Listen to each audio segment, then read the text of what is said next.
How's it going, guys? Apologies for the shoddy lighting today. I just want to bang this out nice and quick because I'm going camping in the morning and I've only got a few hours to get this done.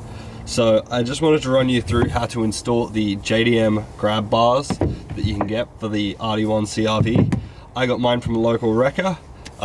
There is a really good written guide by Adam/Chia RD1 on, I believe it's CRV Owners Club. I'm going to link it in the description below because that's what helped me install them. Made a really big difference. But anyway, without further ado, let's just crack onto it and get started.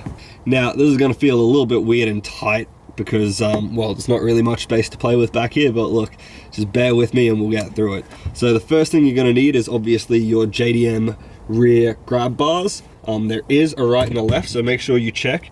It's pretty well marked on the handles. Now, the best way you can go about getting the holes lined up is use this as your first guide. So this is going to bolt up right here.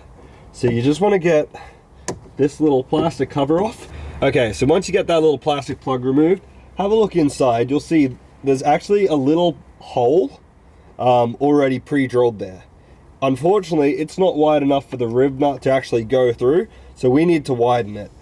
Depending on how wide your riv nuts are, it may be 9mm. However, I've had to go out to 10mm on my drill bit to get them to actually slide through.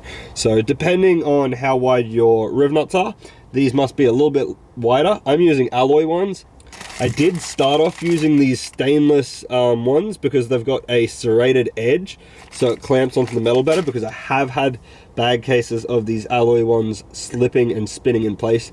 However, I was having a lot of trouble getting these to tighten down. It was leaving a lot of play, so I've opted to go back to the alloy ones and I'm having a lot more success. I wish I had a better drill. The problem with this first one is you can't actually fully get the riv nut in there with this on. So what you're gonna have to do is you're gonna have to peel back this door seal. Let me open this side, get this door seal off. So now that you've got your door seals pulled back, there are two clips, one here and one here.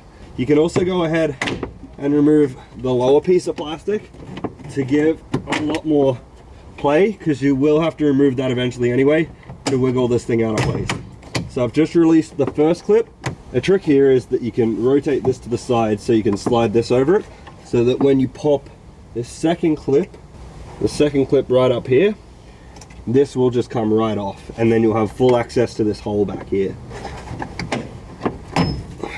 And now that I've got that second clip, I can just pull that out of the way. So the metal behind here seems to be about 3 or 4mm thick, so it is fairly tight to clamp behind on this first one. You want to make sure though that your riv nut is tightly pressed against the metal so that the clamp is nice and even.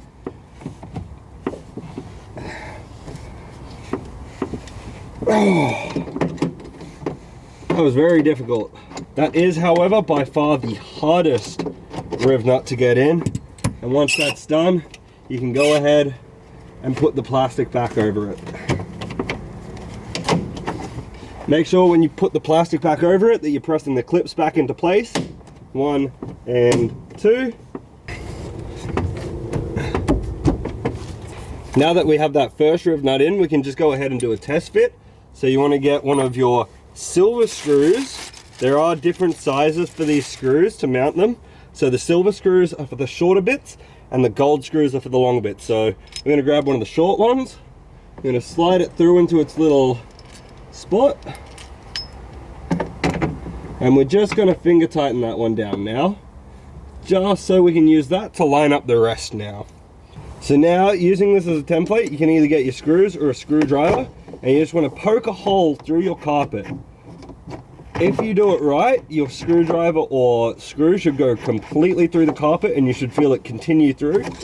And that way, you know you've marked your hole where you need to drill. If it's not, just give it a wiggle around. You don't have to worry too much about the carpet here because this will cover a lot of what you do. But you do just want to make sure you get these holes right, at least in the vague area. I'm going to go ahead, loosen this screw so I can rotate this out of the way. I'm gonna get my drill, I'm gonna drill the next 2 holes, and then we'll pick up from there. So just same process again, thread it in nice and tight, press it firmly into the hole, flat against the metal, and squeeze tight. Now you can clearly see that one was much easier than the first one. That's pretty much the process for the rest of this. Okay, now that we've got those 2 rib nuts in, we get to do the fun part and start attaching the long part of the bar. So what we want to do is get the front part of the bar, which you'll see has a nice rectangular piece that slots in between the piece that we've started to bolt up, and that will just fit right on over there. You want to start off by getting your smaller bolt, your silver one, putting it in the top corner. Then you want to tighten it down.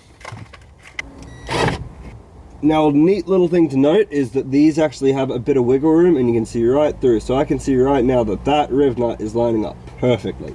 So I know that these are all in the right spot now. Okay, now those 3 are all on. I'm going to leave a little bit of slack in that because I need to drill the next 2 holes, and I just want to be able to move this up and down to move it out of the way. So, same trick again. Okie dokie, so same process again. We're just going to line this up, poke the hole through the carpet. We're going to do the same at this end. So that's 2 holes lined up. So now I'm going to take my 10 mil, drill into the hole. 1 hole, and all right, and that's the last 2 holes drilled. So I can put that drill down finally, and I just need these last 2 rivet nuts. Sleeve that on and press it through one at a time. Now naturally, if you loosen this back up after lining up and drilling those holes, it'll make it a lot easier to slot this in and tighten that riv nut. So that's 1. Really get that forearm pump because you're done now. You've gotten all your riv nuts in, and we're finally able to secure this one down. Now, if you've done this right, you should have 1 gold and 1 silver left. So the gold one will be for the middle pillar. Grab that silver one, slide it in, and get it finger tight as well. Now you can just go ahead and evenly tighten that down with either your drill or your screwdriver or your spanner, because they are hex heads. Do it however you like. Alrighty, now that we've got all those screws fixed in nice and tight, what we want to do is, if you've got them, if they got supplied, you just want to get these little tabs that pop over the screws and just pop them on for a nice flush looking finish.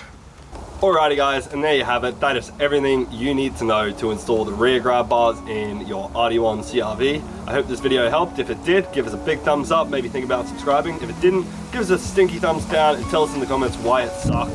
Maybe it'll help me, maybe it won't, I don't know. Either way, I hope you did like it, and I'll see you in the next one. Peace.